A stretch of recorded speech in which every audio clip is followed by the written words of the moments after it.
Hello everyone, I am Dr. Monica Saxena from KCMT College, Bareilly.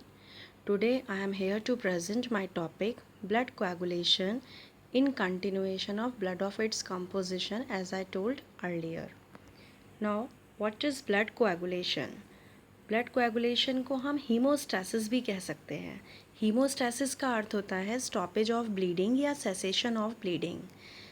When the blood is exposed to the atmospheric air, a semi-solid mass is formed.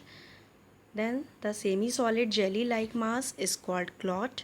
The formation of clot is called blood coagulation.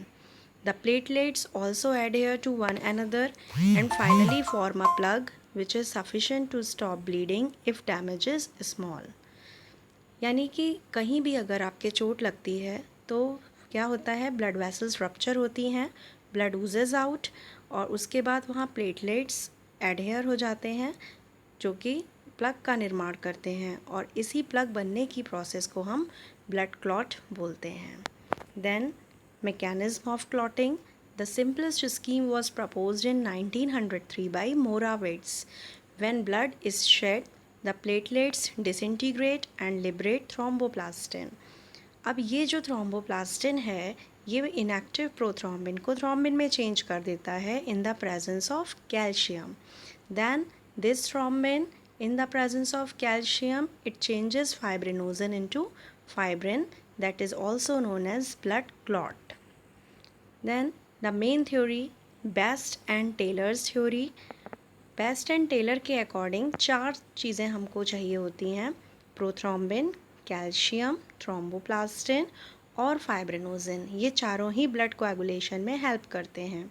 इसमें जो prothrombin है वो inactive से active form में change होता है और ये थ्रोम्बोप्लास्टिन और कैल्शियम की प्रेजेंस में थ्रोम्बिन में चेंज हो जाता है. अब यही थ्रोम्बिन फाइब्रिनोजिन को फाइब्रिन में चेंज कर देता है in the presence of calcium. अब प्रोथ्रोम्बिन कहाँ से आया? प्रोथ्रोम्बिन का सोर्स लिवर है और हमारे माइंड में ये भी बात आ सकती है कि जब ये चारों ही चीज़ें हमारे ब्लड में मौजूद हैं तो फिर हमारा वेसल्स में ब्लड क्लॉट क्यों नहीं करता? तो इसका सीधा सा सिंपल सा रीज़न ये है कि ब्लड में एंटी कोगुलेंट्स भी होते हैं जैसे हिपैरिन. तो ये जो हिपैरिन होता है ये ब्लड को कोगुलेट नहीं होने देता है, ये एंटी कोगुलेंट है.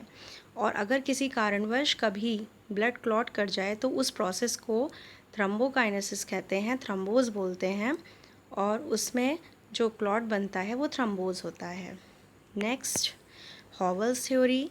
हॉवल्स के अकॉर्डिंग एक सिफेलिन नाम की प्रोटीन इंजरी के बाद रिलीज़ होती है और ये प्रोटीन एंटी थ्रोम्बिन को न्यूट्रलाइज कर देती है, जिससे प्रोथ्रोम्बिन थ्रोम्बिन में चेंज हो जाता है और फिर उसके बाद यही थ्रोम्बिन फाइब्रिनोजिन को फाइब्रिन में कन्वर्ट कर देता है. Then Fuld and Spiro theory. Fuld and Spiro के अकॉर्डिंग थ्रोम्बोकाइनेज एंजाइम एसेंशियल है ब्लड कोगुलेशन के लिए. थ्रोम्बोकाइनेज एंजाइम सीक्रेट होता है प्लेटलेट्स के थ्रू, यानी कि प्रोथ्रोम्बिन को ये थ्रोम्बिन में चेंज कर देता है और उसके बाद थ्रोम्बिन फाइब्रिनोजिन को फाइब्रिन में चेंज कर देता है. अब जो मॉडर्न थ्योरी आई है that is enzyme cascade hypothesis.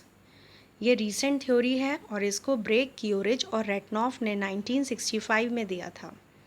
इनके अकॉर्डिंग ब्लड को क्लॉट होने के लिए 13 फैक्टर्स इन्वॉल्व होते हैं, जिसमें fibrinogen, prothrombin, thromboplastin, calcium ions, proaccelerin, accelerin, proconvertin, anti haemophilic factor, plasma thromboplastin component, Stuart Prower factor, plasma thromboplastin antecedent, Hageman factor and the last one is fibrin stabilising factor. ये सारे ही factors को आप इस chart में भी study कर सकते हैं. अगर इस चार्ट में सारे के सारे फैक्टर्स दिए हुए हैं, उनका सोर्स दिया हुआ है कि ये लिवर, ज़्यादातर फैक्टर्स जो हैं वो लिवर उनका सोर्स है. नेक्स्ट, ये दो पाथवे हम स्टडी कर सकते हैं, इंट्रिंसिक और एक्सट्रिंसिक.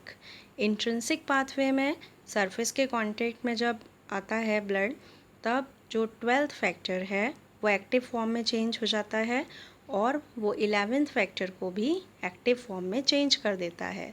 उसके बाद ये 11th की एक्टिव फॉर्म 9th को चेंज करती है और 9th 10th की एक्टिव फॉर्म को चेंज करता है। ये सब मिलकर 5th और 10th की हेल्प से प्रोथ्रोम्बिन एक्टिवेटर बनाते हैं और यही प्रोथ्रोम्बिन एक्टिवेटर प्रोथ्रोम्बिन को थ्रोम्बिन में चेंज करता है और यही थ्रोम्बिन फाइब्रिनोजिन को फाइब्रिन में चेंज करता है। लेकिन यहाँ पर फाइब्रिन यानी सॉफ्ट क्लॉट बनता है।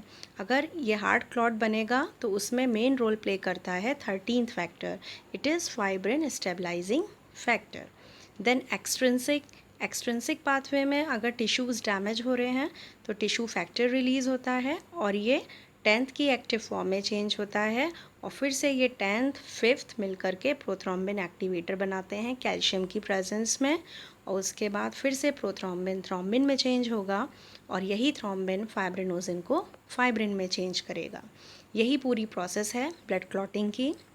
इसको आप इस तरह से भी बना सकते हैं। ये जो एरो लगा करके इसमें सब बताया गया है कि किस तरह से वो चेंज हो रहा है 12th 11th 9th 8th, ये सब प्रोथ्रोम्बिन एक्टिवेटर्स बना रहे हैं और किस तरह से प्रोथ्रोम्बिन थ्रोम्बिन में चेंज होता है और थ्रोम्बिन फाइब्रिनोजिन को फाइब्रिन में चेंज करता है और एट लास्ट जो सॉफ्ट क्लॉट है वो हार्ड क्लॉट में चेंज हो जाता है with the application of 13th factor, that is fibrin stabilizing factor. Thank you for viewing and listening. Have a nice day.